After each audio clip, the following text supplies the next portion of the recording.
So where are we at in the current status of the Mountain Valley Pipeline? There were several approvals that were pending, and in the last few months, we've seen a biological opinion released by the Fish and Wildlife Service, and that details the impacts to endangered species. So that has now been released by the agency.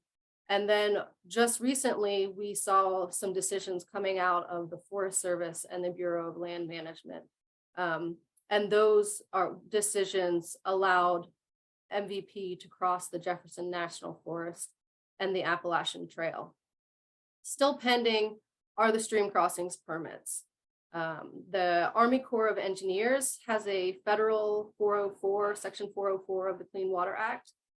That permit is still pending because one of the requirements for that permit is for the states to authorize what's called a Section 401 water quality certification.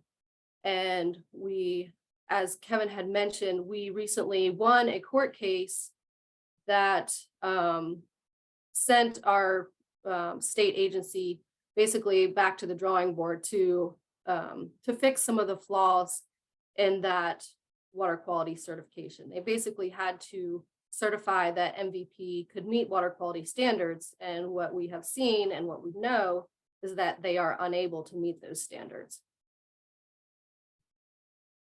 So as I mentioned, there was over 1,000 water bodies to be crossed by Mountain Valley Pipeline, and over 400 of those still remain. So this project is far from complete.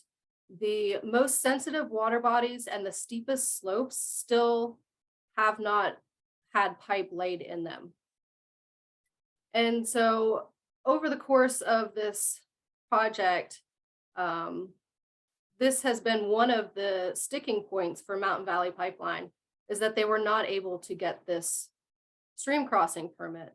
So they tried to use a general permit that was like a nationwide 12, and it's a permit that's not meant for a project of this scale. So when MVP, they couldn't meet the conditions in that general permit. So they actually tried to change the conditions of the permit so that they wouldn't have to meet them.